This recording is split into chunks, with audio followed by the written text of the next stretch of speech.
Wilf sent an email to myself and Brandy and Anne-Marie about the structure of our meetings, and I think he had a really good point that we have focused a lot on the active transportation side of our work, but there's the whole area of sustainability as well, that we have a focus as well as a committee. So he had suggested maybe breaking the meeting up into 2 parts, 1 hour to active transportation, 1 hour to sustainability. So that's one idea. We can also make a concerted effort over this year to maybe think of some more agenda items or topics to bring to future meetings that focus more on that sustainability side. Because I know we have really focused on that AT side, which is great. But we probably could use a bit of balance there. I don't know if Wilf, you have any other suggestions or ideas on areas of focus that you think we need to talk about in future meetings, but I really appreciated you bringing that up. Yeah, thanks, Keaton. I appreciate you raising it this morning. Yeah, as Keaton said, I think we, the title of this committee, and I think its mandate is twofold, and the pendulum seems to have been on one side of that for a little while, and the sustainability part, I think, is something we're all very passionate about, and particularly with yesterday's IPCC renewed report about the urgency that we address sustainability from a climate change perspective. If anything, I think the time is right for this committee to really set its mind to what the city of Barrie can do in sustainability. And my other thought, Keenan, for your consideration and for the committee's consideration, is that we consider setting a work plan for the year, and set some objectives for this committee to say at the end of this year, we will have brought a certain number of proposals to council to consider in certain areas, and those might include a blend of active transportation, but I think we should also set some objectives on what do we want to recommend to council in terms of sustainability, and that we have a work plan at the beginning of each year that we use to hold ourselves accountable to say, are we on track? Are we actually accomplishing something here that is leading to the action that we envisioned? And if not, next year we revise that for next year's work plan. So just putting that out there, hopefully for some discussion. Thanks, Wolf. And I think that's a great suggestion. So before, I think it might have been before, Wolf, you were appointed to the committee, there was some work done on a work plan for the remainder of the term for this committee. I think when the pandemic hit, it just kind of got lost in the fray there. But we do have some documents with some great ideas. That's probably a good starting point for us to get back on track in that way. Kelly, I see your hand if you want to speak to that. Go right ahead. Sorry, I actually wanted to thank Brandy for putting together the Excel list of recommendations. Thank you so much, Brandy. Wilf, I think there's a couple of items on there from a sustainability perspective. So what I'm seeing is that these items get listed and we get recommendations from the committee, but I'm not seeing a lot of closure on the items. So they kind of left, make great recommendations as a committee, but I'm not seeing it coming full circle. So there's a couple in there, a few in there, that we could look at from a sustainability perspective as well to see where they got dropped off or didn't get addressed or what stage they're at, because a lot of them are pending through the recommendations. So perhaps, if we wanted to start with something, from a sustainability kind of breakdown, we could look at a couple of those items just as a suggestion. It's a good suggestion, Wilf, as well. I totally agree. That's a great point, Kelly, especially in our final year of our term, to kind of make sure we follow up on all the pieces, the important pieces that we've already done some work on and some discussion on. So that's a great place to start. So in advance of next month's meeting, I'll definitely review that. We can all review those documents and we can craft some agenda items based on that and make sure the relevant staff are invited to the meeting to follow up on the progress of those items for sure. Do we feel like that's a good start to review that Excel sheet, review that work plan that had previously been worked on, and then maybe keep in mind the sustainability side as we submit new agenda items for next month? And again, a reminder, agenda items are welcome at any time, and don't be afraid to ask for an idea to be put on the agenda. I see Sandra's hand just went up there. Go ahead, Sandra. Is there a possibility to share that Excel spreadsheet with myself? Because there has been a lot going on in sustainability, and we have a lot of plans for 2022. And I just want to make sure that we are aligned with the direction you want to go. And if we're not, we will see if adjustments can be made, if that's okay. Absolutely. Okay. Sure. Thank you. Sure. Anne-Marie?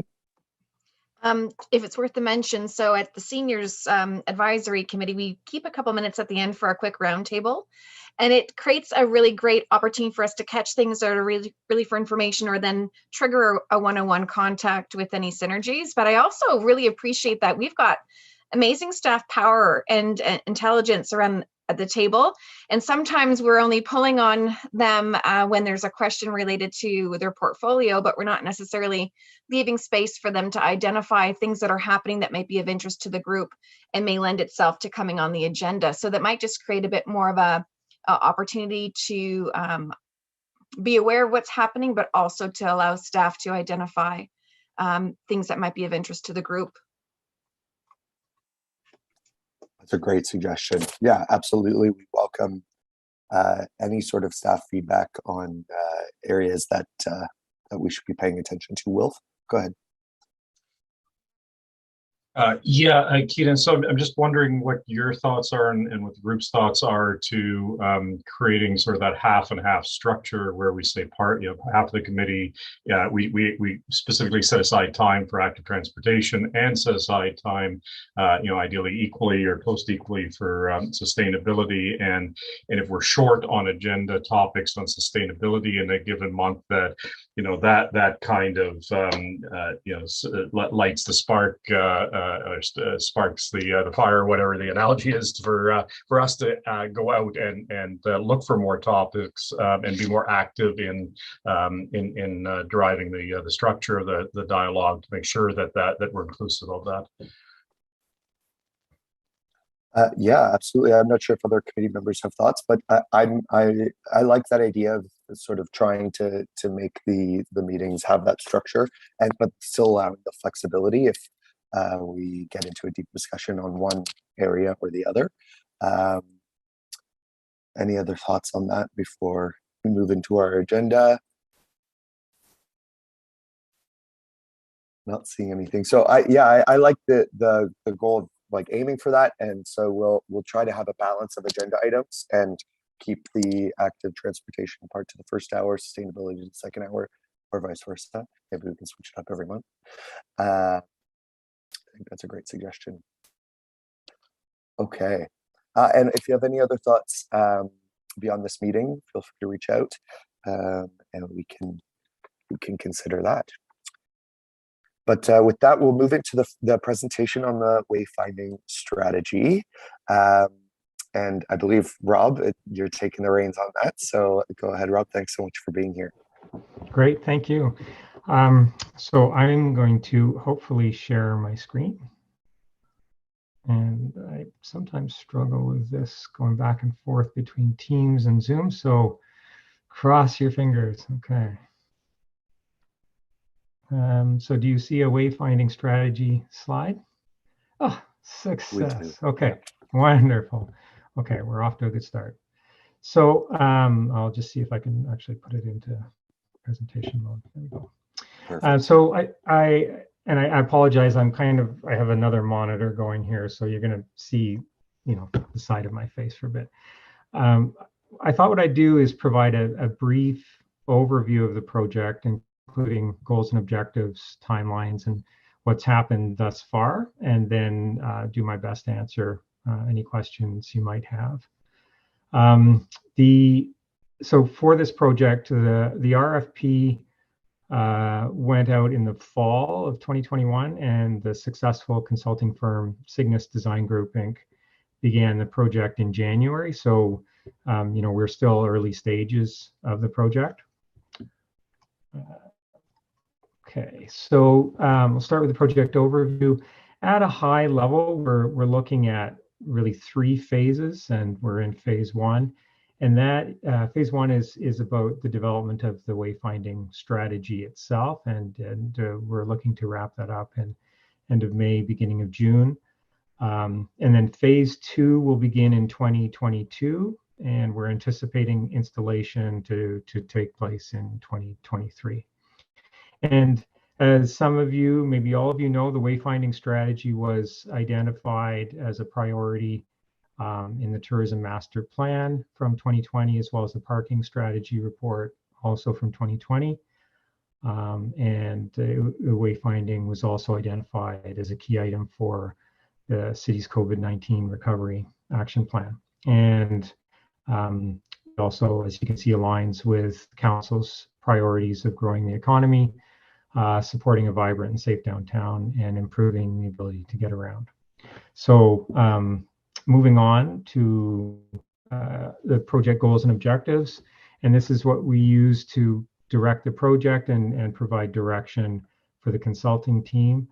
So the main goals and objectives are to direct residents and tourists to downtown Barrie and the attractions within, from key travel decision points, so particularly along the 400 and major arteries into the downtown. Additionally, we want the strategy and ultimately signage to help pull waterfront users to the downtown for shopping and dining, to orient people within the waterfront and the downtown areas so they know where they're going, and provide direction to available parking, and then finally increase or improve signage that will ultimately increase visitation from the waterfront, marina and waterfront trails to other specific features as well as the downtown. So those are the kind of the overarching goals and objectives to guide the consulting team. And I should also add that we have a working group as well as a management steering committee, of which Kevin Bradley is part. Project deliverables for phase 1. There are 3 main ones, and so we're in this audit and assessment component right now. So the consultants have been collecting input from stakeholders both internally and externally, and the external components thus far have been through Tourism Barrie and the BIA, and we'll be expanding that out hopefully the end of this week with a public engagement survey through the Building Barrie website. They've also come up for one site audit to do both an inventory and an audit of the signage, and just get a feel for the entire waterfront in downtown, particularly again coming in off the 400 through the major arteries. So that's the first piece, is that audit and assessment report. And then the second is the recommendations report. We can actually see kind of with the timing of things that these are going to dovetail both from a timing standpoint, but from a content standpoint too. So there's probably going to be considerable, I wouldn't say overlap, but even see almost like the audit and assessment report flowing right into the recommendations report. So that we're looking at them taking the information from the stakeholder engagement, their own assessment, their own research into best practices, and then rolling it up into a recommendations report, which will then have the opportunity to review and provide feedback, and then ultimately coming up with the strategy development report in May, probably towards the end of May of this year. So that would then wrap up the phase 1 piece, which is the strategy. And so that's kind of where we're at. I will pause in a sec just for questions and do my best to answer. But we are also really looking for your input as well. And so, as I mentioned, we will be launching this web page and a survey that's part of that on the Building Barrie page later this week. So however it makes most sense, probably through Brandy, I guess, to once that's launched, to ensure that all the committee members have that link and can then provide input into the strategy. So that's the short and sweet of it, I guess. I'll stop sharing, and there we go. Thank you so much, Rob. We really appreciate that. My pleasure. And I'm happy that we caught you at this stage in the process too. I think there's some good opportunities for our committee to have to give you some feedback from an active transportation perspective. Any questions for Rob or comments on the presentation from committee members? Kelly, go ahead. Thank you, Rob. I really appreciate that information. I was wondering how this wayfinding signage is going to help or connect the length of routes around the waterfront. So, to ensure that we know that it's a 5 kilometer, 2 kilometer, et cetera, for cycling.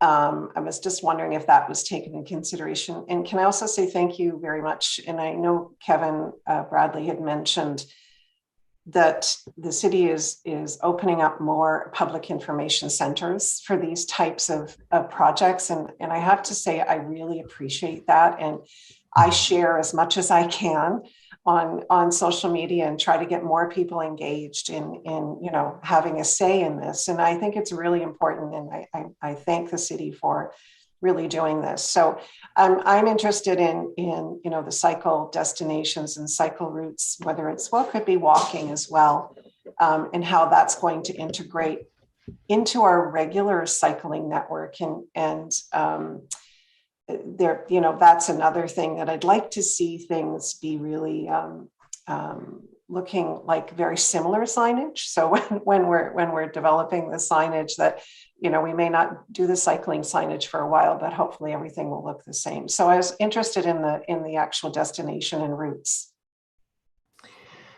Yeah, that's so great question. Thank you for that. So there's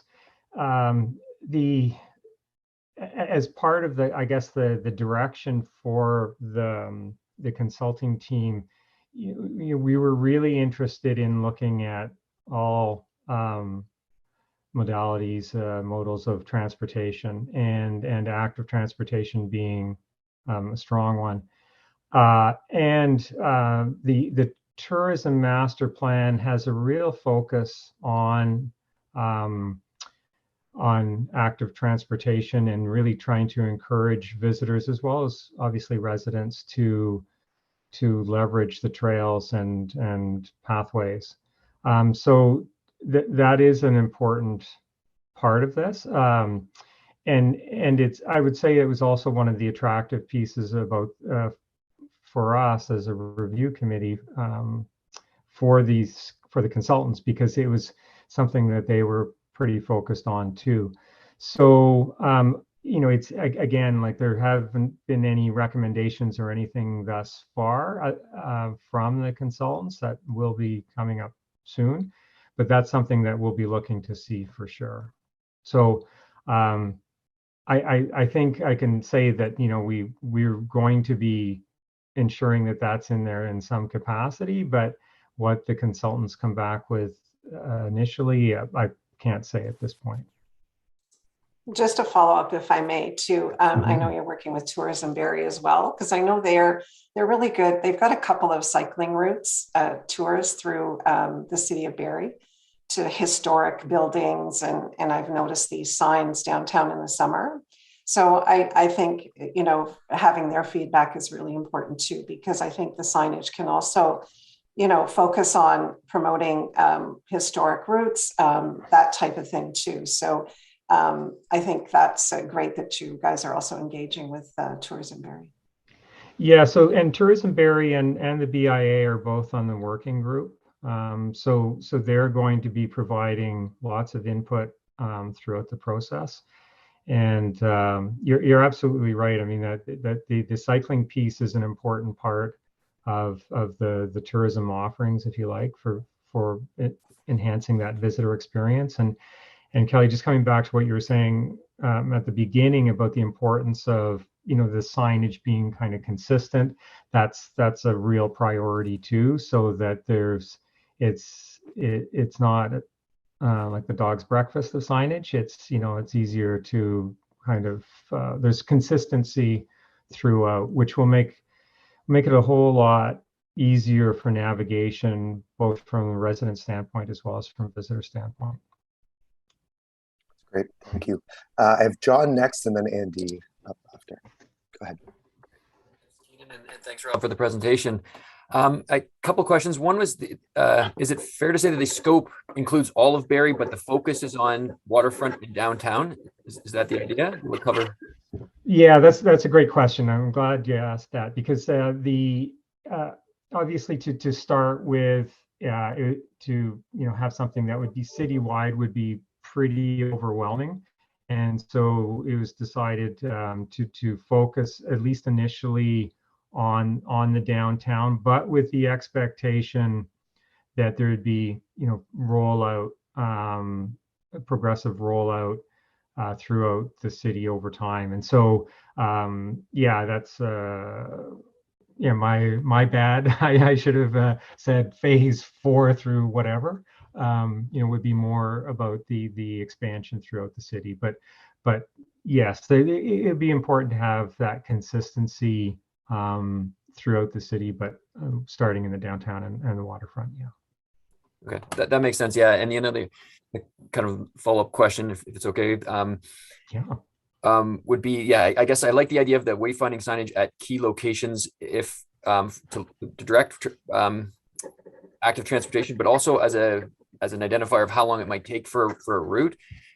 And I know that's difficult because different people bike and walk at different speeds. But I like the idea of, I find it's sometimes a myth of how long it takes to bike through different spots. So if you're at Allendale Rec Center, how long it takes you to get to the waterfront by bike is sometimes surprisingly short when you actually, and hopefully people can see that and make better choices. So that was one comment. Yeah, I really like that suggestion. I think it's a great suggestion.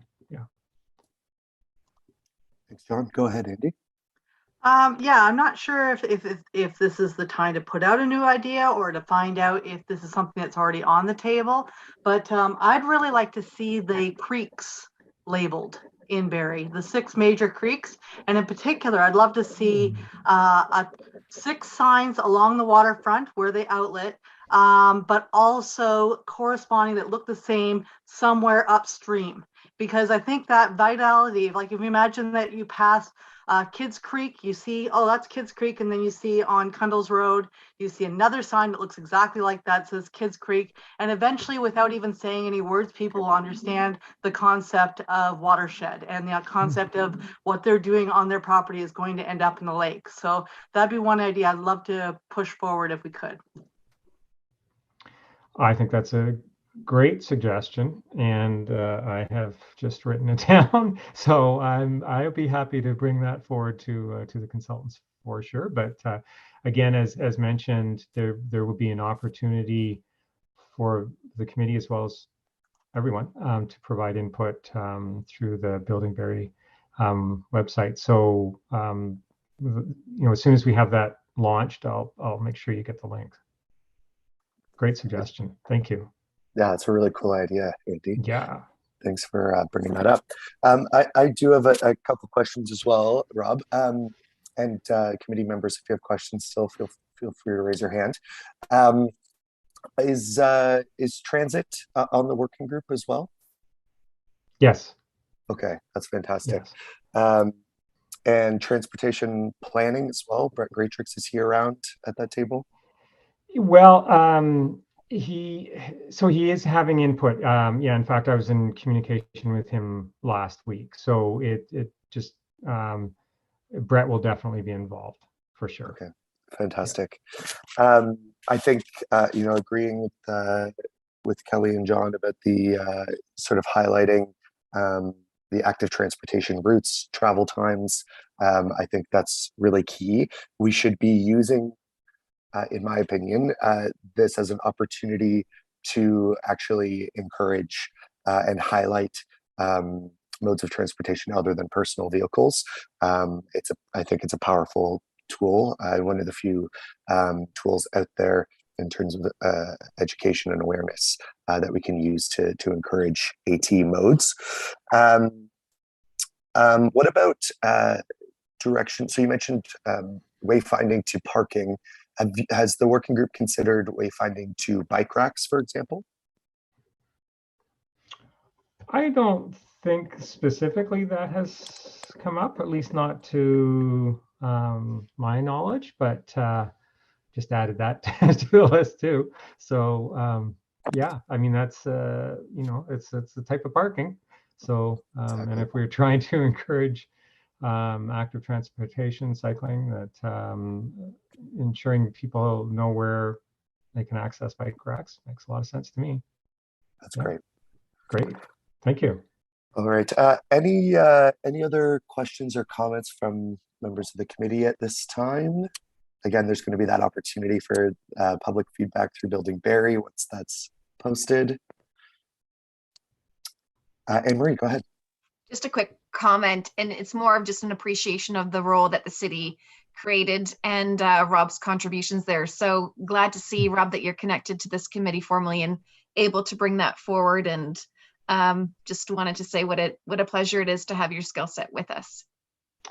That's very kind, Anne-Marie. Thank you so much. And it is a real pleasure. And I kind of looking around, Sarah and I have worked together, and Sandra and I have been chatting quite a bit about sustainable tourism. And so I think there's some real great synergies between what's not just this project, but what's in my portfolio in tourism. And so for better or worse, you probably see me back here. For better, I think, but your health promotion and I think just value around that, I think, will be an asset to a lens that you bring to this this work. Oh, thank you so much. That's very kind. Mm-hmm. Absolutely, agreed completely. Kelly, go ahead, and then John. Just quickly, Rob, I was considering, I like to paddle a lot on the lake in the summer, and I was considering, when I go to the little parks along the lake, and I'm not quite sure which park I'm at, just from a signage, because you also have people accessing from water as well. So just keeping that in mind when we're trying to do some wayfinding around, hey, there's a, downtown for the restaurants, I'm coming in by boat or by paddleboard or by kayak or whatever it is and I'm arriving. So I think just keeping that in mind as well, because you also have people coming in via water as well. Absolutely. Yeah. Great. Thanks, Kelly. Great point. The forgotten active transportation mode. Yeah. Kayaking. Okay, go ahead, John. Thanks. Wondering if we should be linking this on our AT page. Should we kind of had the idea that we're going to have stuff connected there. So anything that's related, we link it in. I don't know whose responsibility that is or who that falls on, but. That's a great idea. Brett was our point of contact on the webpage before. So I can make a note to reach out to him especially once the Building Barrie consultation is posted. We can link that from the page. That's a great idea. Great idea. Thank you. Okay. Any other comments or questions for Rob? Oh, look good. Awesome. Thank you so much for being here, Rob. We're very excited about this opportunity with this project and look forward to learning more about it. Wonderful. Well, thank you for letting me invade the meeting, and yeah, I look forward to communicating more in the very near future. That's great. Thank you so much. Thanks, everyone. Take care. Bye-bye. Bye-bye. Okay, up next we've got Bike the Night. Is there an update from our fantastic subcommittee who's taking the lead on this, or who wants to take a stab at this one? Yeah, and thanks, and we're excited, as Anne Marie suggested, that last night we've got at least primary approval for support at council, and next week I'm sure it will go through. We have our meeting this week on Thursday to really get going. So we're going to be chatting about marketing pieces and structure and just getting things on the agenda and focusing on getting those items good. So that's kind of the only update that I have. I'm not sure if John or Anne Marie has anything else to add, but we'll certainly have more next time to chat about once we have our initial kind of get together this week. That's great. And committee members, if there's any questions or comments, feel free to ask away now. I did at a library board meeting recently, we were informed that the library is considering a bookmobile on a bicycle, and I raised the Bike the Night event as a possible promotion opportunity. We're not sure if we're going to have the bicycle by then, but either way, the library expressed interest in being involved in promoting the event and attending the event. So just a note for the group there, they're very excited about it. We're on our stakeholder list, so it is growing, which is great. And I think what we meet Thursday as a group, and then I can already share with members, I was going to bring it there, but for all, we're already seeing that the interest in this has already identified some lights that have been identified and put aside for our event. So I'll share that with the small group, but love to hear, and maybe if we can carve out more time at the next meeting agenda, so we can actually identify a bit more of that. By that time, I imagine we will have the ratification vote through council, and then we can actually look at some more formalized next steps forward around stakeholder engagement, brainstorming ideas, and already had some great comments back on the route from last meeting. I'm not sure, John, if there's anything else. The route still stands, I believe, right? We got the feedback, but it's as presented. Yeah, I think we just kind of set on the route, and the dates were set on, and yeah, hopefully we can get some email materials going forward where we can sort of a template email anyway that we can give to the group, then they can send it out to anyone they think, and sort of customize it however they think is necessary. Yeah, that's great. And Sarah, we can connect with you too on that, because we did want to make sure, I'm not sure if you were on the last meeting, the branding will align to the health units branding. Okay, perfect. That's great. Cool, love that. All right. Anything else on the Bike the Night piece before we move on? Not seeing anything. Awesome. Thank you so much to all of you for putting in that extra effort on that. I'm really excited about it. Okay.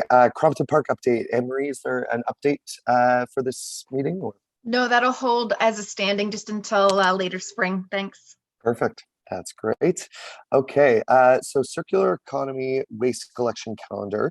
That was an item that we had discussed as a potential opportunity for active transportation and sustainability promotion. So Sandra is here, and I'm not sure, what opportunities exist for our committee to provide feedback on what goes into those calendars in terms of promotions for active transportation and sustainability.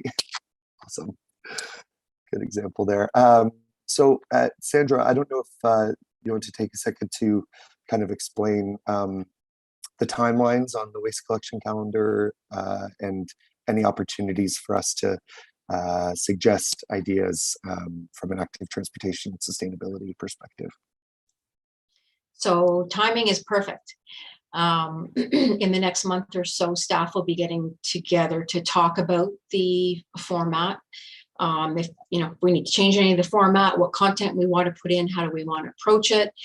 To this point in the last few years, it's become more of a community and waste calendar. And so as a result, the reins have been moved or passed over from waste to access Barrie. So all the stakeholders are still part of moving that forward. So if we want to put more sustainability stuff in it or circular economy stuff, now would be the time to do it. I would just have to bring in Sherry Harris and chat with her about any thoughts you want on a addition, subtraction, division, or multiplication to this calendar. Okay, that's great. Glad we didn't miss the bus on providing any feedback on that. I think we had discussed as a committee briefly, potentially highlighting on the calendar like bike week or bike to work day and stuff like that. Were there any other ideas that committee members had or questions about that calendar while we have this on the agenda? Anne-Marie? Well, every year it just gets better. And so I love the approach, Sandra. I want to compliment you on that. But I think to that point too was, so I'm looking at June, and if there are things that are annual, like the Pollinator Week and Barrie is a Bee City, No Mo May, and those pieces, and I may have missed the No Mo May, but looking at just that week that can trigger people to kind of go to the website to investigate if there's a flag to say check out activities for Pollinator Week on the city website. So it doesn't have to be anything that ages out from currency. And I believe we saw that Living Green events were captured, and hoping that continues with the themes for the 10 months out of the year, and seeing some great synergy with that. And I know, I'm not sure, Andy, I think you're going to talk to an event, but I see Communities in Bloom also highlighted. So I think there's a really nice representation there. And didn't know if there is a copy of our calendar that's echoed online that is digital. So we can actually push to register for the community garden plots, register to the Communities in Bloom.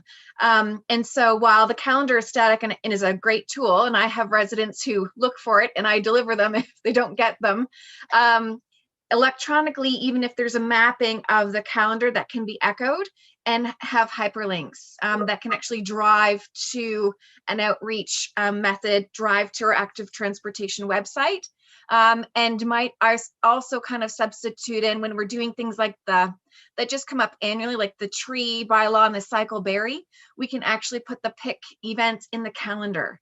So I'm not sure if that's there, but that's just something that comes into consideration as more and more people are kind of linking to, maybe it's something all city partners can actually have a link to the Barrie website, but maybe it's to the Barrie calendar. Because sometimes I even find while we're updating different levels of our website, we can get a little lost around where you find things, but the calendar is always a really nice top box picture. So that's one comment. My other comment is only if it's relevant. The current change that was on City Council with the app on Ping Street, which we use for garbage collection, echoes a lot of what's in the calendar from a resident engagement. And I know that we've just approved in concept the movement forward for the city to actually look at a vendor for a different type of platform. And we've just launched servicebarrie.ca. So I didn't know when we're looking at the vendor to replace the app, how well that will echo the compliments around some of the services. Maybe that will do what I'm thinking about around showing the calendar per month, but I still see the calendar platform as being used by Park Place 55 for programming for our rec centers, and it is something that's echoed in the paper. So maybe that's just a way we could leverage an existing tool in a different platform. So I just so I understand, I think I heard that you'd like almost the calendar to be the one-stop shop. a quick link to the calendar on the new website. And then from there, there's links in that digital calendar to take us to events and active transportation and sustainability topics, websites, that kind of thing.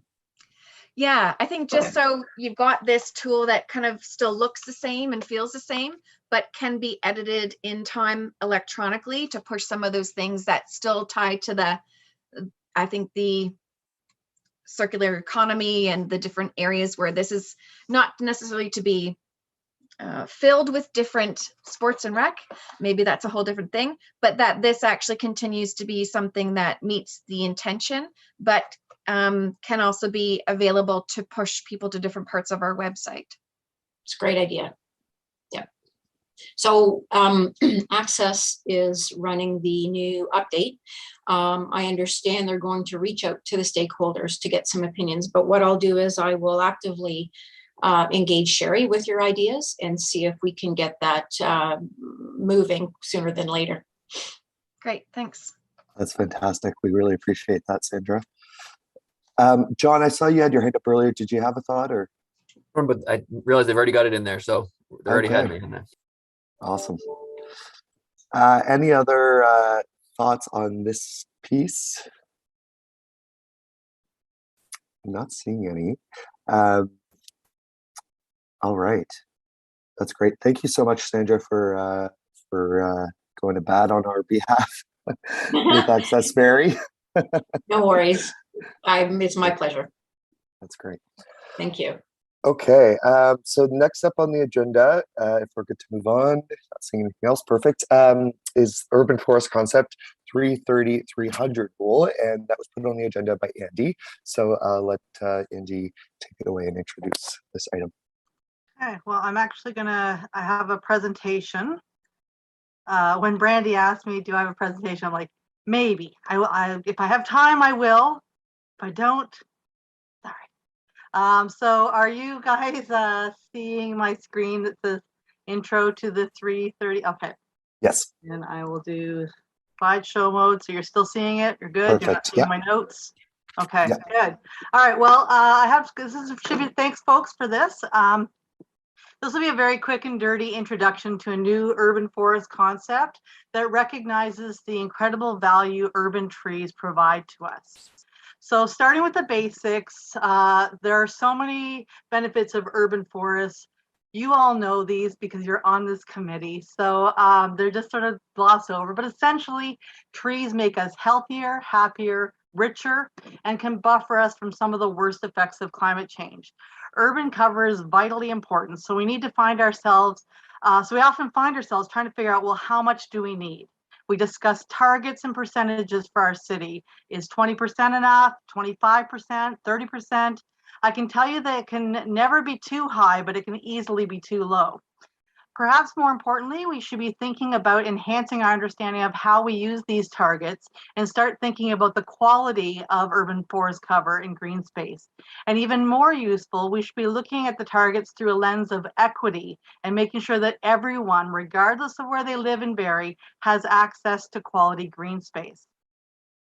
This is why I wanted to share with you a particularly clever idea I heard about at an arborist conference back in December. The 330-300 rule was proposed by a professor at UBC, whose name I won't try to pronounce. Good luck with that if you want to. And it's considered a powerful way of communicating the benefits of urban forests and green spaces to everyone, politicians, experts from other sectors, and citizens. It's a rule of thumb that's rooted in a lot of the research linking human physical and mental health benefits directly to trees and urban forests.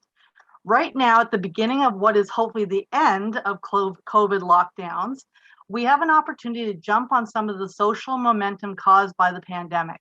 The full effects of these past 2 years on people's mental health hasn't even fully come to light yet. But because of these lockdowns, there's also an increased awareness of the importance of urban trees and green spaces. And over these past 2 years, many people flocked to parks, environmental protection areas, and small parkettes throughout our city and have developed a newfound appreciation for green space. Rules like this can be a very useful tool to keep the momentum going.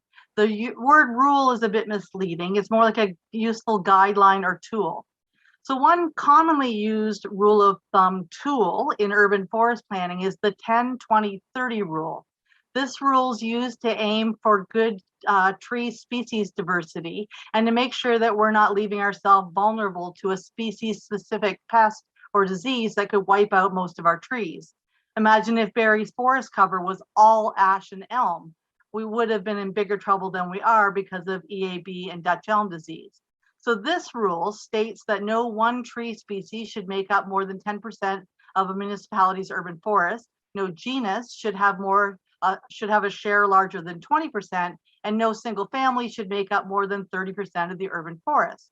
And this rule of thumb, has become widely known and adopted, and it's most likely having a very positive effect on urban forest structure and diversity. The 10-20-30 rule, however, does not have a specific focus on the benefits to citizens provided by urban forests, just the diversity of species. The 3-30-300 rule is about equal access by people to trees and green space. It recognizes that we need to bring trees and nature all the way to people's neighborhoods, streets, and onto their doorsteps in order to capitalize on their many benefits. It's not sufficient to simply strive for a citywide tree canopy cover of 25 or 30%, because typically urban canopy will not be evenly distributed, and more marginalized populations usually are the ones that have less trees and green in their neighborhood. So we need to set a target for forest cover in Barrie, and we can't just look at our large green spaces like Sunnydale Park or Ardagh Bluffs. We really have to integrate green infrastructure into all places where we live and work so that nature's always within sight and easy access. So what are the rules? The first rule is that every citizen should be able to see at least 3 trees of decent size from their home. Recent research demonstrates the importance of nearby, especially visible, green for mental health and well-being. During the COVID-19 pandemic, people have been bound to their homes or neighborhoods, placing an even greater importance on nearby trees. That's right, even just seeing trees from your window can make you healthier. Studies have shown that views of trees give us positive feelings, reduce fear and anxiety, help our attention span, and block stressful thoughts. One seminal evidence-based study suggested that natural views had therapeutic influences on hospital patients, for example. They compared patients who had a window view out to greenery with those who had a view of a brick wall. Statistically significant differences were found between the tree view patients and the brick wall view patients on patient length of stay, pain medication use, and nurses' notes. Basically, patients with a view of trees were hospitalized shorter and required less pain medication. We need to remember that for over 99% of human evolution, we lived outside all the time. Inside as a concept is a relatively new one for our brains to get around. For the next part, it says that every neighborhood should strive for 30% cover. Who doesn't strive to be cool, healthy, and happy? Studies have shown that an association between urban forest canopy and better microclimates, improved mental and physical health, and reducing air pollution and noise locally. By creating greener neighborhoods, we encourage people to spend more time outdoors and to interact with their neighborhoods and neighbors, which in turn promotes more social health. Many of the most ambitiously green cities in the world, including Seattle and Vancouver, have set target for 30% canopy cover. At the neighborhood level, 30% should be a minimum, and cities should strive for an even higher canopy whenever possible. Finally, we should plan to ensure that everyone lives no more than 300 meters from green space that is at least a hectare in size. Many studies have highlighted the importance of proximity and easy access to high quality green space that can be used for recreation. A safe 5-minute walk or a 10-minute stroll is often mentioned. The World Health Organization recommends a maximum distance of 300 meters to the nearest green space. Any further, and people would likely drive or not go as often. Of course, it'll be important to work within our local context. The needs of the newly built suburbs in Barrie will be different from those who live downtown or in an older part of town. Good planning will be vital, and creative retrofitting may be necessary. Green spaces can also be linear spaces that double as cycle corridors or walking paths. But our streets should be places you go to, not places you go through on the way to somewhere else to find respite. The urban forest needs to begin at every person's doorstep, in every person's neighborhood, as a vibrant part of our community. In Barrie, there's not been a uniform canopy. There isn't a uniform canopy now. And in a city that's been growing as fast as we have, it would be really surprising if it was. Most of the opportunities to plant more trees are going to be on found in newly annexed lands to the south and on private land, which is more than 70% of Barrie. But even with a big effort, it's going to take a lot of time and even bigger effort before we actually see the true benefits of any enhanced planting program. I think the importance of protecting the older trees can't be overstated. And I want to commend Kevin and Stephanie for the great PIC discussion on an enhanced private tree bylaw last week. I think it's a great step forward, but just a first step. All of this, talking about this kind of planning can be confusing, and which is why I like a very simplified, great communication tool like 33300. It's straightforward and oversimplified, true, but it's rooted in good science. There's been some initial interest in this rule from cities and organizations in different countries. Saanich has adopted as the first one in Canada to adopt as an official policy. We could be second. Using the 33300 rule will allow also for benchmarking nationally and internationally, as well as easy monitoring of progress. The rule is also easy to communicate and can generate interest and support among residents, politicians, businesses, and other key stakeholders. Applying the 33300 rule will help improve and expand the local urban forest in many cities, and with that will promote health, well-being, and resilience. And I'll end it there. And I'll open up for any thoughts or discussions. That's great. Thank you so much, Andy. Wondering if you can stop sharing the screen so we can see each other on the bigger screen for the questions and comments. Awesome. Thank you. Okay, any comments or questions on Andy's presentation? Anne-Marie, go ahead. And then Kelly after. Thanks. Some of my comments might relate to Kevin Rankin. Sorry, Kevin. I'm going to put you on the spot here a little bit. And thank you, Andy. I know that's a book I need to read. I think, you know, if you want to pass it around, by all means, put me on the list. But a couple of things come to mind. So love to know, because we've gone through the official plan, we've talked about tree canopy and targets. Love to know your thoughts about how this applies, Kevin, or where you see opportunities. And or is there a next step we can even take in general from an OP and the work that you've been doing in the tree bylaw, but also around a formalized motion to council in any way that really just says, you know what, we've had funding to support beautification across the wards. I'm not sure what's set aside or what may or may not be considered next term, but is there a focus on tree planting that is reasonable? And one thing comes to mind, at least from a specific to trees and boulevard spaces, is always that my understanding, which could be wrong, is that it's kind of triggered by residents to say, I want a boulevard tree. And the city comes and plants it, and it's a great contribution to the neighborhood. But is there ever a way in which, considering the boulevards are city properties, we can proactively identify areas to infill trees or look at approaches for infill in some of our green spaces? Loaded question, but how do we proactively get to that tree canopy and or look at how we can leverage council and this committee to really move planting forward? So there's a few questions there. I'll start with the first one. So new subdivisions and streetscapes all get planted to the city standards or minimum number of trees required for each subdivision, site plan, commercial development, etc. So there are targets within those that would be, if you were projecting that planting to maturity of those trees well beyond 30% canopy cover. So we're met there in terms of the future development and as well as the natural heritage area protection processes that are involved in the secondary planning process.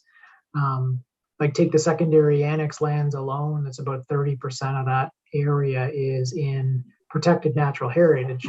It's not all forest, it's not all trees, some of it's wetlands and grasslands and areas that have the capability for us over time to plant, turn them into forests, etc. So that's, you know, long-term development, whatnot. When it comes to existing streets where there are trees, we do the same thing. We go down a street, if there's missing trees on that street as a result of, you know, comparing to our current standards for planting, we would go in and infill. We do that on a regular basis. We plant about 800 caliper trees per year, most of which go on streets, but there's probably 150 to 200 that go into parks. So same thing, we'll go into an older park, whatever it might be, say Huronia North, for example, and go in and plant up that, add more trees in the periphery and areas that just may not have been planted in the past, and it may be naturalized, so we don't want to mow it anymore. We'll put some more trees in there. So there are active naturalization processes taking place. And then if you look at the natural canopy development of a subdivision or a developed area over time, like the average rate now across the whole city would be 26.5% for residential zoned areas, but that includes a lot of new development that's less than 20 years old. So you're gonna have to factor in there developments of less than 20 years old probably has 10 to 15-year-old trees in it from the time of planting. So there's quite a bit of active growth just in a natural process, protecting those trees and maintaining and managing them and getting them to a mature size will make a huge difference as well. Thank you. I think that's a mixture helpful. of the Yeah. questions. Yeah, no, and you handled that well, because often I'll just throw it on out there and see what sticks. But in general, is there anything through this committee you see as an opportunity at this time, or I would invite you in the future, of course, to kind of identify if there's any support up through council to kind of look at initiatives that might be outside of whatever you're able to do at an operational level, but to target kind of an opportunity that you see or a way in which we could approach infilling differently. I think we're getting to the time period since, I guess, a couple more years, we'll be looking at updating our urban forest strategy and developing a little bit more detailed urban forest management plan. We have the canopy mapping. We want to look at what's happening over time with our canopy, our tree canopy.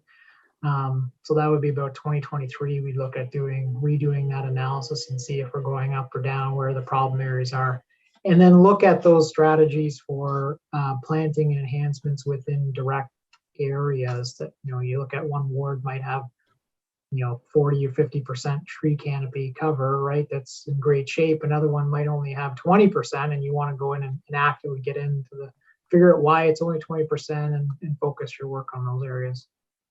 Awesome. Thank you. Thanks, Anne-Marie. Thanks, Kevin. Any other questions or comments on Angie's presentation, forestry? Oh, right, Kelly, go ahead.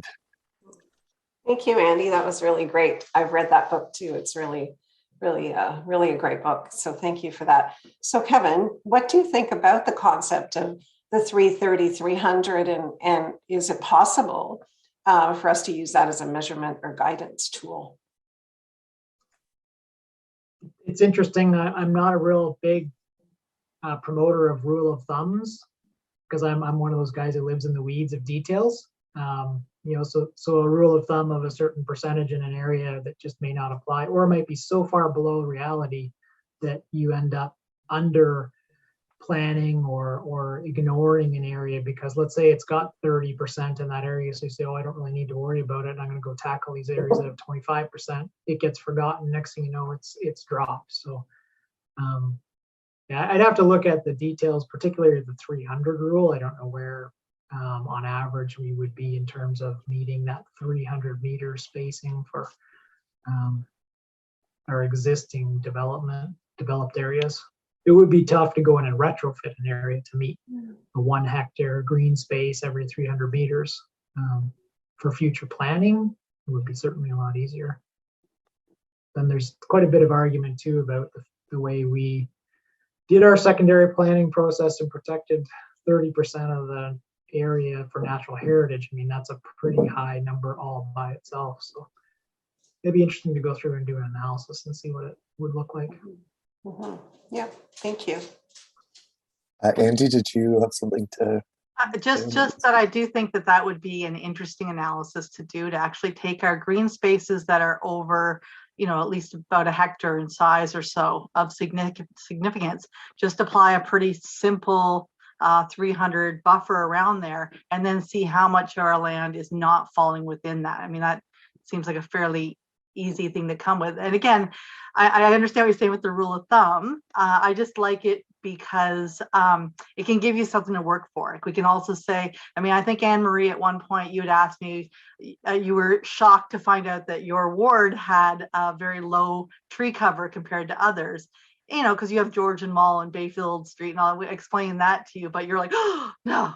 But I think this would be even more of a drilled down, not ward, because you can't really compare, the Bayfield Street to a residential area. They're very different things, but this would be from a residential area, how many people are not falling within that 300-meter distance. Then suddenly you go, okay, we know that we have to suddenly look at some more creative thoughts in whatever neighborhood that we're looking at. And I think it's going to be really important, as you mentioned, Kevin, is not necessarily in the new neighborhoods where we're kind of doing that in the planning process, but really when we're looking at retrofitting. And then, if suddenly an opportunity to create a corridor exists, now you can say, well, we have a reason we need to put that to green as opposed to turning into a paved area, for example. Yeah, very important points, especially as we intensify older neighborhoods of the city too. There's going to be more residents living in those neighborhoods, so we're going to need more access to green space for sure. I had a kind of a follow-up question. I don't know if Kevin Bradley, you're tuned in right now to this piece of the conversation, but I know in the past you've mentioned the possibility of looking at all the parks across the city from a master plan perspective. Is that something that is underway at all? I see an opportunity to look at that 300 rule specifically if we're looking at an overall city parks master plan. Thanks, Councillor Allen, for the question. We have not started it. It's I think what we will be doing is finally putting it into the long-range capital plan this year. It doesn't exist in the capital plan at this time because we've only started thinking about it in the last year. I think everyone's agreed. There's no argument that it needs to be done. So we have been having internal consultations with other departments. What we want to do is to shift away from a traditional parks and recreation master plan, which is heavily loaded on provision strategies, 2 arenas for this, 1 pool for this, to having a standalone park strategy that would look more at land acquisition strategies, stewardship models, different types of volunteer things, adopt the trails, adopt the parks. There's a far more in-depth analysis that we could do. And what we've seen in other cities is they are starting to break their master plans and strategies out into these kind of standalone but aligned strategies. So you would have a kind of a recreation master plan, a parks strategic plan, and then Kevin's urban forest strategic plan that would all be combined or aligned, sorry. Yeah. Okay, that's great. Thank you for the update on that. Any other questions or comments on the 300 rule? John, go ahead. Thanks, Keenan. And I guess to Kevin Rankin, I'm not sure if you know this off the top of your head, or just wondering for the new developments, you're saying that we're designing them essentially to hit that 30%, or we think we're going to hit that 30% at maturity. Just wondering, do you know how many years it takes for us to hit that? Because obviously as the trees mature, as we're going to hit the percentage. Do you have any idea of, at what point? Is it 20 years? Is it before we hit that point? Do you have any idea? That's a fantastic question. And the analyst in my brain is screaming, and I'd love to do some math on that sort of stuff, because we have so many examples of subdivisions over the past 20 years or so that you could go in and do that kind of analysis and look at what point you expect that it would meet that minimum, and then plan backwards, right? You look at where that target is at what point, and then know how many trees you need to have in the ground at the time of construction. and at what point in time it would hit that target. Yeah, it would be a fun GIS analysis to do. But if I had to guess, I'm thinking probably you're looking at in the 25 to 30 year range.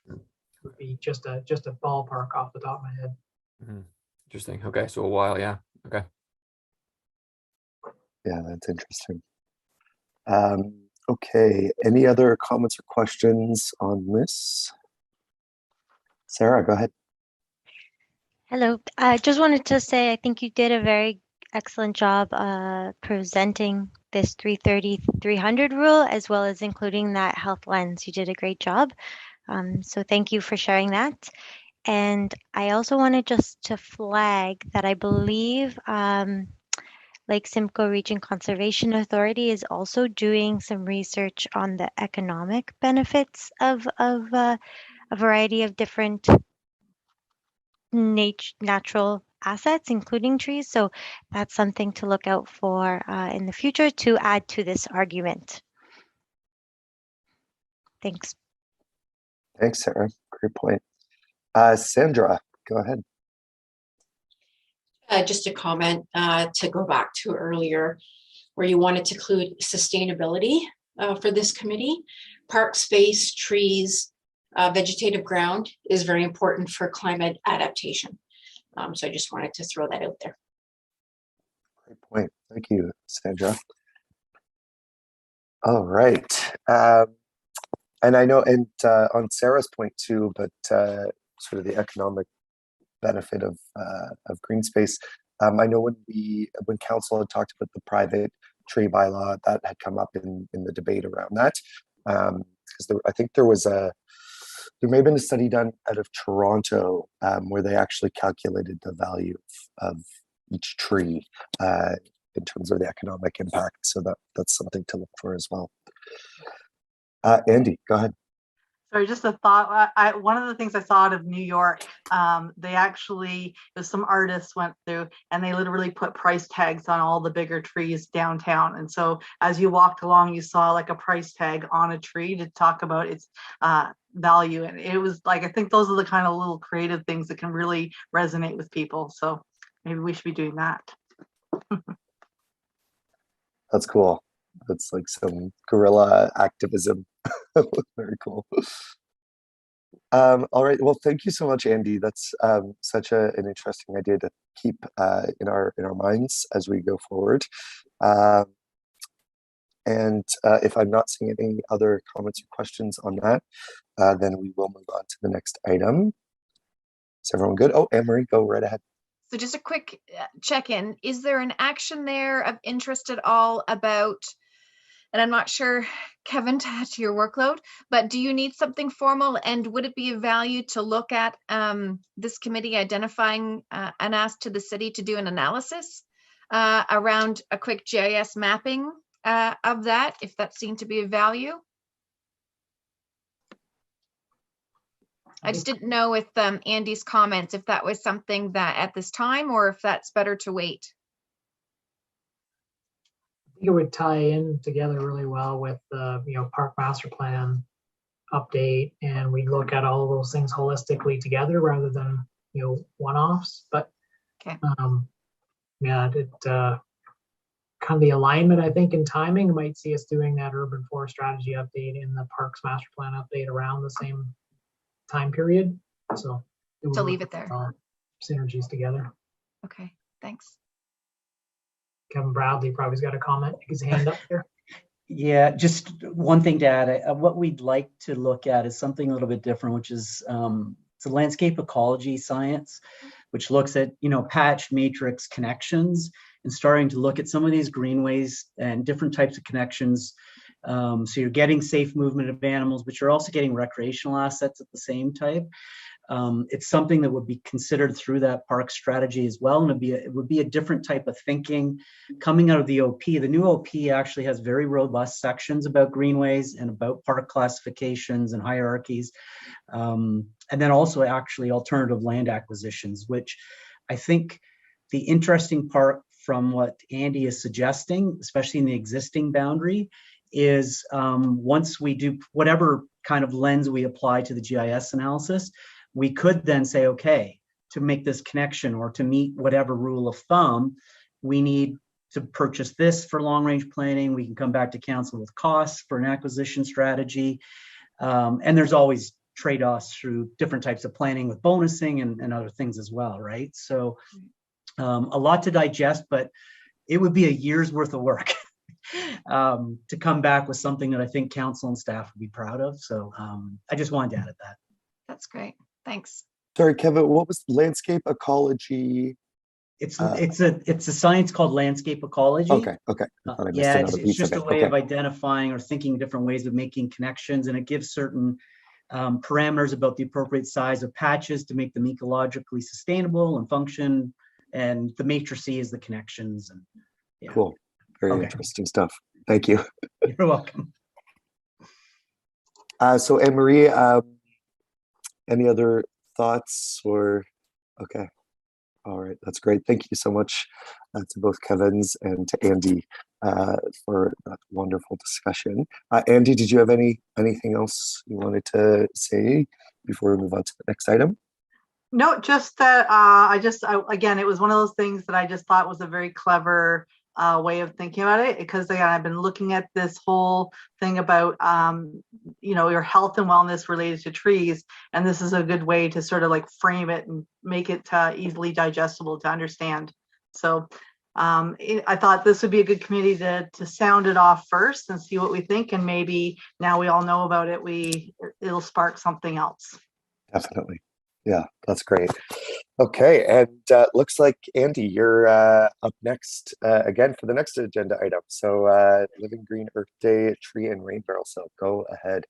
Yep. So we are planning to have it on Earth Day, which is Friday, April 22nd, between 3 and 7. But we're going to extend it to the next day, Saturday, from 9 to 1. It will be at the Janice Laking Garden, My Local Leaf at 9 Churchill Drive. And what we're going to do is, so our original thought was that we wanted to do it as a tree fundraiser, continue with our rain barrel fundraiser, but really we're wanting to make this a little bit bigger. And so we've reached out to Bugs. We've already talked to that group and got a little subcommittee going there, checked with Urban Pantry, the community fridge is there. Way Station Plants is interested in handing out some free pollinator seeds. I'd love to get something going with compost education as well there. And then using the fact that there's a garden there. So first it'll be like, hey, there's a garden here. And then also it'll be maybe an opportunity for some programming. So maybe doing some small tours, a little how-to shop on some of the gardening techniques, composting techniques. I think the Three Sisters Garden with the Barrie Native Friendship Center, I wanted to reach out to them. So I thought it would really be a great opportunity to have people come in, learn a little bit more hands-on in a physical location. And we can do a lot with that. And then the other thought that we realized when we started talking about it, this would be a really great volunteer fair for us. So this would be an opportunity that we will actually promote it as something where, especially bring your teenagers that need volunteer hours down. You can sign up for Urban Pantry to help them with their good food box. You can help Living Green with some of our events and tree planting events, and then helping at the garden itself. So we'll actually create a little bit of a work party to get the gardens ready. So that's going on at the same time. So it's not just all talk, there's actually some action happening there. And again, people can use as a one-stop shop, sign up for all things green in the city that they can do. So we're sort of excited about this. I'm excited because I feel like this is the kind of thing that it might not be at this location, but I'd love to just, assuming this goes well, be an annual event. And maybe that is something that goes in the calendar. So every year you're able to know that you're going to have on Earth Day education about gardening, about pollinator plants, about switching your yard off of lawn. Those kind of things are all going to be part and parcel with this. And then the other thing I really want to do with this is I'm going to looking at getting the trees and shrubs. I'm going to see about making sure that the cost for them is lower than what you'd be buying at a retail outlet. So really trying to promote that idea of like, here's native trees and native shrubs. And then again, everyone will be receive a little information about how to plant, where to plant, that type of thing. And then I'm hoping to even have like a little demonstration on site on planting techniques. So that's it in a nutshell. It's still being, I would say it's half baked, like a lot of my ideas are. But I plan on baking it fully in the next few weeks. So if you want to know any more about it or have any other ideas on how we do it, and what I'm really going to be looking to the city for is helping with promotion, because the Janice Lake and Garden is in an industrial area. It's not visible. It's not an easy thing to find, and nobody knows it's there. So I got to figure out how to promote it. I'd love to get one of those right away signs done.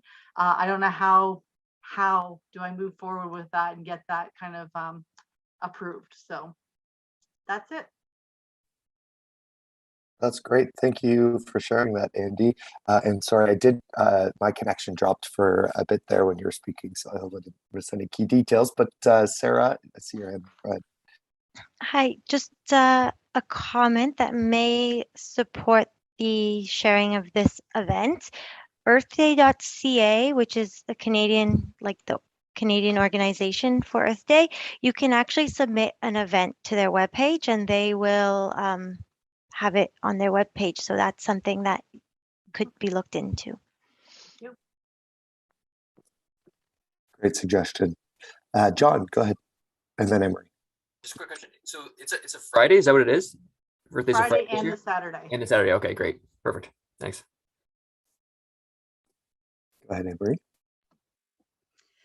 And I'm wondering too if there's a way, and we can connect around the finishing the baking of this.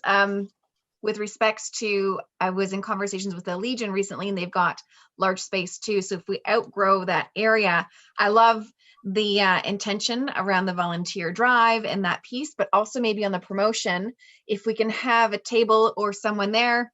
So I'm putting on my Communities in Bloom lens and that registration process that's usually in paper at the farmer's market. If we also maybe incorporate any ID about the plots that are not yet registered for the community gardens through and tie city programming registration in, it might help to just naturally link to advertising it. I'm not sure if it takes away, but maybe we can connect on that. Great idea. So Andy, as soon as there's more, it's more baked, let us know, and we can start sharing and spreading the word. And I know Emery or I or the mayor would be happy to share that during announcements at council meetings as well. We're happy to help. It's great. Anything else you wanted from us or needed from us on that front, or? No? Okay, that's great. Well, let us know if that changes. Very exciting stuff. Okay, anything else on that before we move on to the next item? Not seeing anything. Okay, so the next item is active school travel. And Sarah, I believe you had requested this to be put on the agenda, so you can take it away. Yeah, thank you. Christine Bushy just asked me to provide a quick update on the meeting that we had. So a few of the committee members got together and just kind of discussed the opportunities of in synergy with this committee and activities that the health unit is already engaged in regarding active school travel. And so Christine Bushy shared some resources on our webpage, which is On the Move. It's a campaign focused on active school travel, so getting kids and families to walk, wheel, or ride to school. And really promoting the use of those materials that are online. In addition to that, there's also materials that the committee can borrow from the health unit. So this includes flipper like flags that fly in the air, poster and A-frame stands, vinyl banners. There's also branding that we can share with the committee, so that's great. And there was also synergies with the using these for the Bike the Night, which Anne-Marie already highlighted, as well as connecting with the wayfinding paths and flagging the distances between certain locations. So all of that was already highlighted today, which is really great to see those synergies. And then Christine Bushy also let our school team know that this conversation was happening. So if they had inquiries from their schools involved, they would just be aware of that. So there's 4 schools in Barrie that are part of the formal On the Move campaign, but we are able and encouraged to use the On the Move campaign to promote active school travel among all schools and children and families. And that is all for the quick little update I have. That's great. Thank you so much, Sarah. Any questions or comments on the active travel work that the health unit does? John, go right ahead. Perfect. Thanks, Sarah. Yeah, great update. I think that was a great meeting, and for sure keeping it consistent with everything is definitely the way to go. I'm happy to support that and do that. So yeah, so I was supposed to have a meeting last night actually with school, but they had to cancel last minute. But yeah, we're still sort of moving forward with that. And if anyone has anyone, if you bump into anyone, they mentioned their school's interested in it, let me know. We can coordinate it, or happy to keep pushing that forward. I think we're sort of at a point now, if the committee agrees, that we can sort of start pushing that a little bit more. I know there's teachers were up to a lot before, but I think maybe it's at a point now where we can get it going for spring, hopefully. So if everyone's on board with that, I think we can try pushing a little harder there. Great. Absolutely. It's a great reminder. Sorry, Sarah, were you about to chime in there? No, just sorry. Thank you. Okay. Anne-Marie, go ahead. Is that a topic to create more space for conversation in one of our upcoming spring agendas?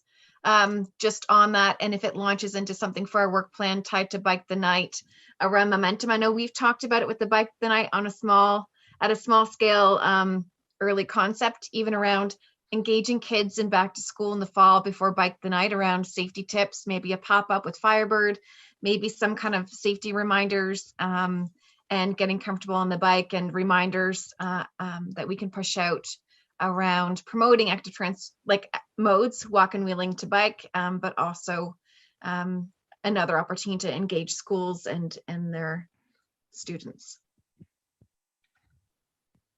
Yeah, absolutely. So sorry, just to understand, you carving out some extra time to discuss at a future meeting? Is that what you were suggesting? Wondering, yeah, John, about the spring. Like, I know you're doing a lot of work around engaging schools. I'm reaching out to some of mine in compliment, but if there's a space where naturally that will come before we have a break for the summer, and maybe before I'm not sure if we're going to meet over the summer or not, but just something where we can have this conversation about maybe how to engage schools and students before back to school. And if there's a work plan initiative that this committee wants to take on around promoting kind of a pop-up event or some type of communication where we can actually maybe even have different community organizations and city staff involved with us around tips and tools for safe back to school before kids go back.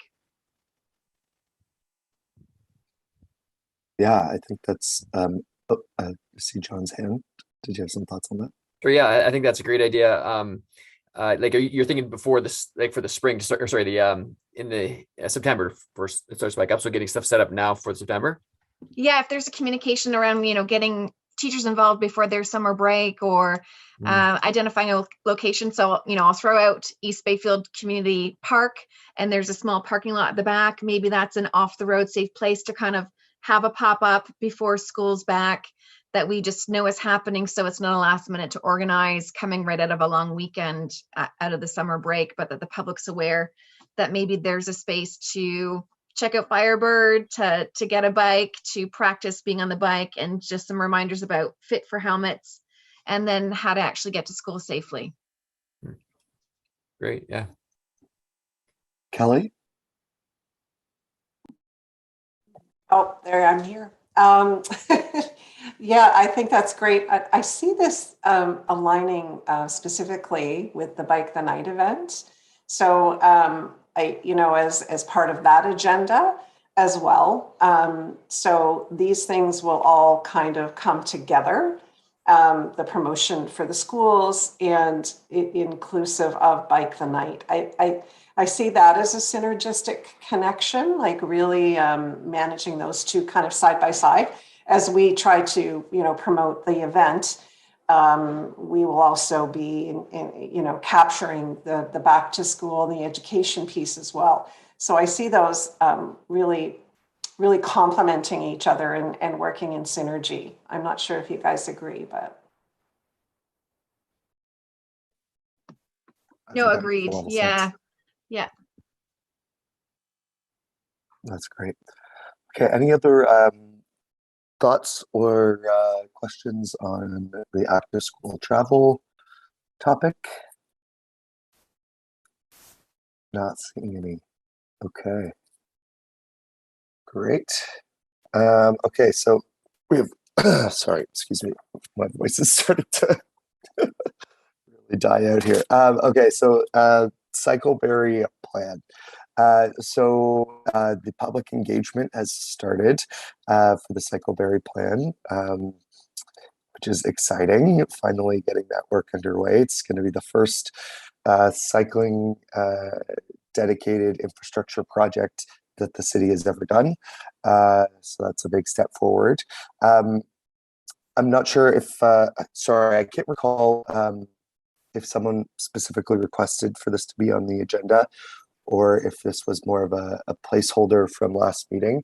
But Kelly, I saw you on mute. Was that? Yeah, well, I was at the I think it was Brett.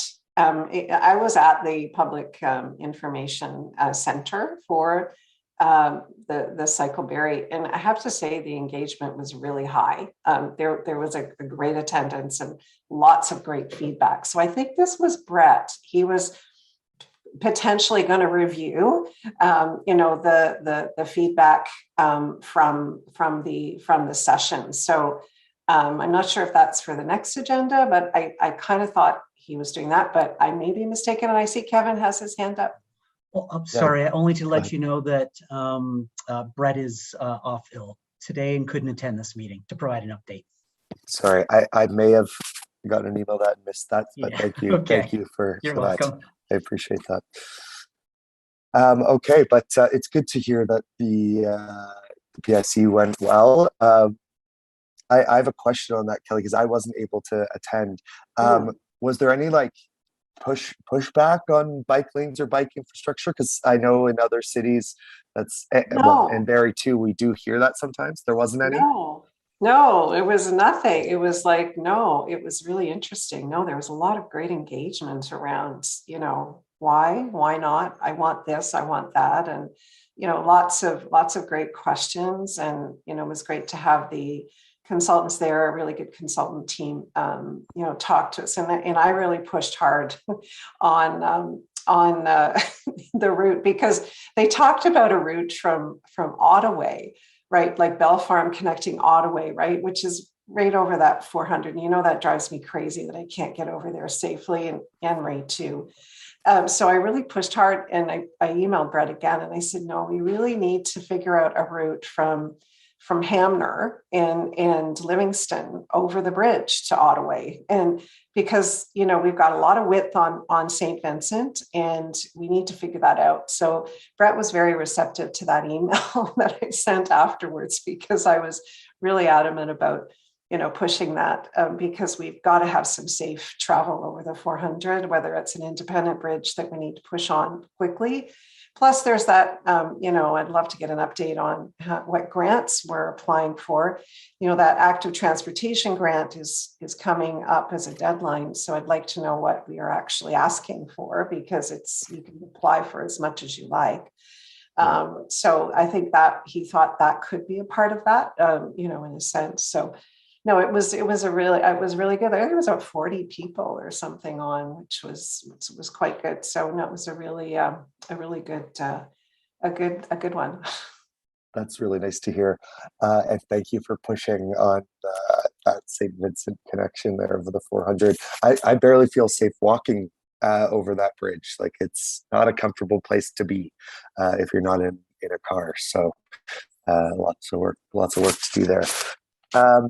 Any other thoughts on this piece? We'll hopefully get an update from Brett at our next meeting with some more concrete, maybe data and feedback from the public engagement, some info on the grants through the federal government's strategy, and I hope he's feeling better by then. Okay, any other thoughts on this cycle Barrie piece?